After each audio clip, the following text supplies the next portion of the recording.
Welcome to South Central Regional Library's Safe Inside Your Walls programming, supported by Safe at Home Manitoba. Hi, I'm Linda. I'm a librarian, and today I will be reading to you from the book No Biking in the House Without a Helmet by Melissa Fay Green.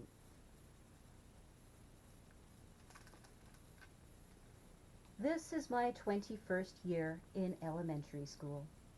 For 21 consecutive years, I have carried in cupcakes, enclosed checks, and provided emergency phone numbers. I have staple gunned and hot glued. I have rented band instruments. I have given standing ovations, volunteered at the school library, and stood in the cafeteria line as the servers dropped balls of Thanksgiving-flavored foods from ice cream scoops onto my wet tray. My husband and I have clapped with pride at a child's graduation in May and returned in August with a different child for registration day in the cafetorium. Where else can you find a deal like a PTA membership? For $5, you're in and urged to accept the presidency. Where else are adults so thrilled to see your children?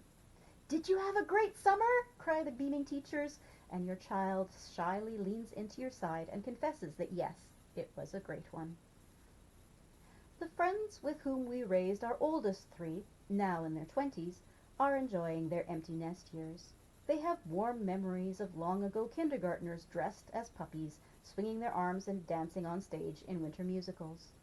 They recall the night the fourth grade band attacked Au clair de la lune with Chinese sheep instruments for the first time, honking and bleating like a pen of panicked farm animals. They remember the gift wrap sale and the fun run. For them, as for most of our generation, we're in our 50s, it happened a long time ago. My husband, Don Samuel, a gray-bearded criminal defense attorney, and I have lingered here longer than most. We pushed beyond our biologically reproductive years into adoption. To our children by birth, Molly, Seth, Lee, and Lily, born in 1981, 84, 88, and 92, we added 5 school-age children, 4 from Ethiopia and 1 from Bulgaria. Fisaha, Daniel, Jesse, Helen, and Yosef, born in 1994, 94, 95, 96, and 97.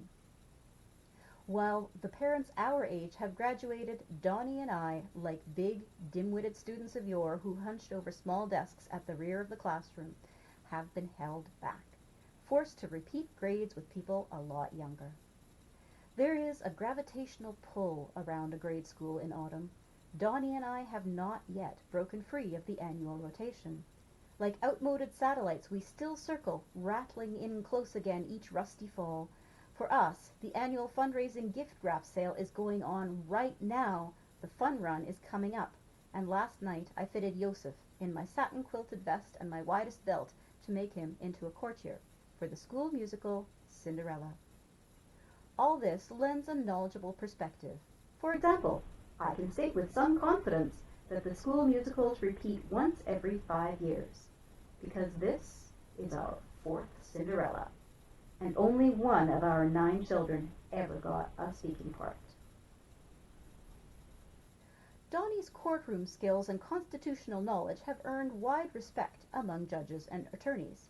He spends his days with accused drug dealers, gun runners, murderers, tax evaders, heroes of the NFL, Ray Lewis, Jamal Lewis, Ben Roethlisberger, or hip-hop superstars, DJ Drama, T.I. At night, he puts his children to bed by practicing his closing arguments. This began years ago as a stratagem to avoid reading Berenstain Bears books aloud. We owned the whole skinny paperback collection. The Berenstain Bears and Too Much TV, the Berenstain Bears and Too Much Junk Food, the Berenstain Bears and Too Much Birthday, etc. Donnie said the books were boring, but I don't think he didn't like Mama Bear being the fount of wisdom, catching and scolding Papa Bear when he crept downstairs late at night to watch TV during no TV week. Donnie may have felt that Papa Bear's transgressions struck a little too close to home. And he doesn't like to see people like Papa Bear get in trouble, even though he has spent his entire career with people who are in deep, deep, deep trouble. "May it please the court, ladies and gentlemen of the jury," he boomed as the children snuggled happily under their covers.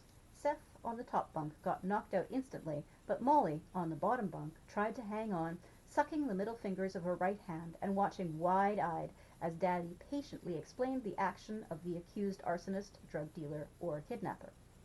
After Molly conked out, Donnie turned to a jury consisting of Raggedy Ann, Neil the Bear, Pluto, and a stuffed eagle, their button eyes luminous in the glow of the Jack and Jill nightlight.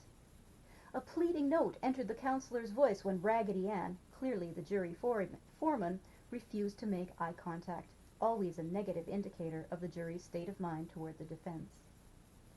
When Molly was 6, Donnie invited her to attend the trial of a man accused of training his pit bulls to attack and fight. Molly got dressed up and we drove to the DeKalb County Courthouse. She sat up alert and curious through the testimony of witnesses and the prosecutor's closing argument. Finally, the great moment arrived. It was Daddy's turn. Daddy, in a suit and tie, stepped to the front of the courtroom. "May it please the court, ladies and gentlemen of the jury," he began. Molly slid her 2 fingers into her mouth, sucked hard, and toppled against me into a deep sleep. When Lee was little, he'd answer the phone and yell, "Daddy, it's for you! I think it's a criminal!" At the start of the adoptions, when the presence of Bulgarian, Romani, and Ethiopian children still felt a little surprising, Donnie referred to their end of the upstairs hall as the International Concourse. If one child was complaining and another piped up, Donnie said, "Oh great, another country heard from." Now, our family is so diverse that our cousin Julian Haynes suggests that I call this book "Why Our Babysitters Are Entitled to Peace Corps Credit." Our son Seth proposes "We're Not a Youth Group, damn it," or "The Phylogeny of My Progeny." My friend Andrea Savardi, who is aware that to our surprise we ended up raising sports stars, nominates "The Jewish Guide to Raising Star Athletes." Julian returns with "Leveraging Love, How to Choose Your Favorite Child During These Hard Economic Times." In July 2007, the 11 of us flew on a plane together for the first time, because 2 Ethiopian brothers, Daniel and Yosef, 13 and 10, had joined the family 2 weeks earlier. At the Delta check-in desk, 8 minutes into our first public appearance, a stranger appeared and said, "Excuse me, miss, I think one of your students dropped a mitten." Mitten? I thought. In July in Atlanta? Are you kidding me?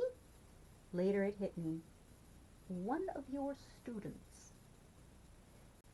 In flight, a middle-aged African-American businessman leaned across the aisle to ask our son Lee, "What's the name of your organization?" Lee said, "The Green Samuel family?"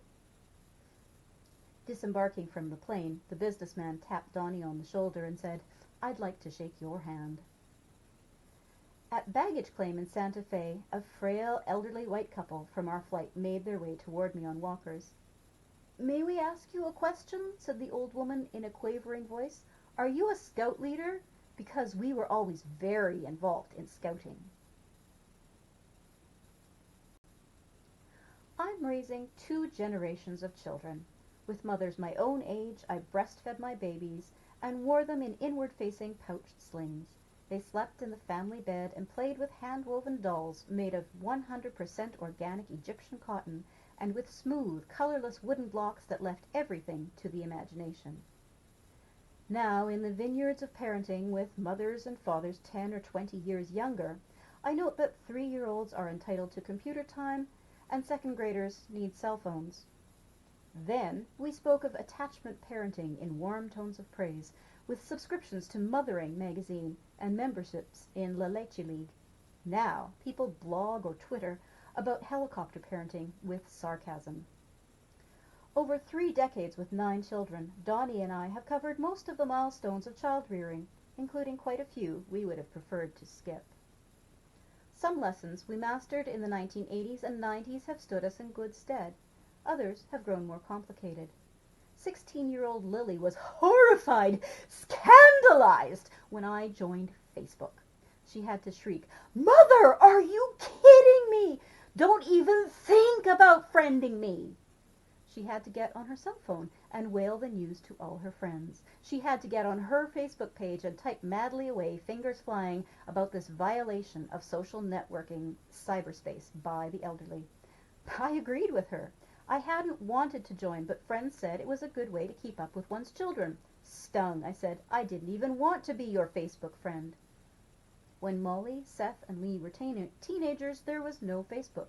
This was a new parenting question, very 21st century. I've learned over the years that not all standoffs end in parental victory. Sometimes the epiphany is, this is one battle I'm going to lose. It's okay. I have lots of Facebook friends, I told Lily. Yeah? How many? 13. And I've learned that sometimes the act of throwing in the towel yields surprising results. One morning I logged on to Facebook and saw that an invitation to be someone's new friend awaited me. It was from Lily. This book is the story of the creation of a family. It began in the usual way, a woman, a man, some babies. But then it took off in a modern direction, roping in a few older children from distant countries. In retrospect, I see that Donnie and I have steered by the light of what brings us joy, what makes us laugh, and what feels right and true. Those instincts have served us well. In shaky times I've thought, did we do a wrong thing? Did we take on too many? Are we at risk of capsizing? What do the experts say? But we and the children all seem to be thriving. It seems we were right to trust love, laughter, and happiness. The story will be told in the roughly chronological order of the children's arrivals. The older 4 joined the family at conception and birth, while the younger 5 arrived at older ages and not in birth order.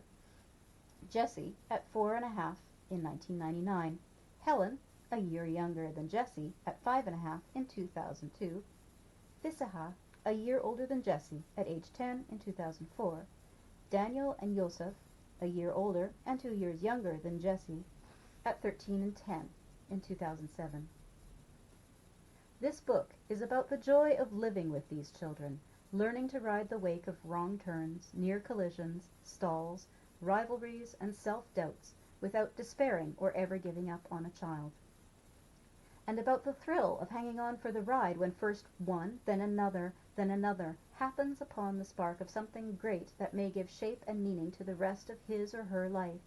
With us, the bonds of love and commitment coexist with the bonds of DNA. Middle-aged parents and their young adult children can still play in a backyard never-never land of ongoing childhood. Donnie and I feel most alive, most thickly in the cumbersome riches of life with children underfoot. The things we like to do, we would just as soon do with children. Is travel really worth undertaking if it involves fewer than 2 taxis to the airport, 3 airport luggage carts with children riding and waving on top of them, a rental van, and a hall's length of motel rooms? Can sleep be as sweet as when it is wrested from those who would interrupt it? I love the Atlanta Symphony, but it's a 6th grade band that moves me to tears when the children play the C scale together for the first time. Of course, we have careers, friends, functions to attend, holiday parties to dress up for. But by the mid-1980s, we noticed that our favorite part of social events was dressing up for them while small children bounded in and out of the room in excitement. I remembered from my childhood the sense of anticipation kindled by shower steam wafting into the parents' bedroom at night, mixing with the golden scent of aftershave and the astringent odor of black shoe polish, while a mother sits on the bed in satin underthings, pulling on sheer stockings, and the father requires a small girl's help to insert his gold cufflinks. Compared to this build-up, this breathless anticipation of the exclusive and bejeweled affair the children think we're going to, the actual party feels a little anticlimactic.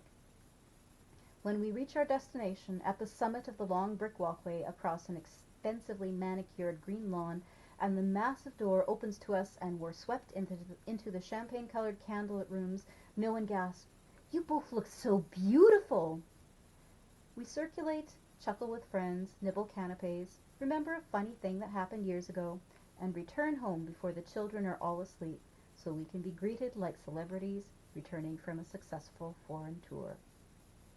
The children peek down from the top of the stairs. "Are they really home? Is it really them?" And then slide and leap into our arms, while I remove from my purse the chocolate meringue puffs and key lime shortbread cookies I've wrapped in cocktail napkins and smuggled out of the party for them. Donnie and I loved these times and wanted them to continue. When the clock started to run down on the home team, we brought in ringers.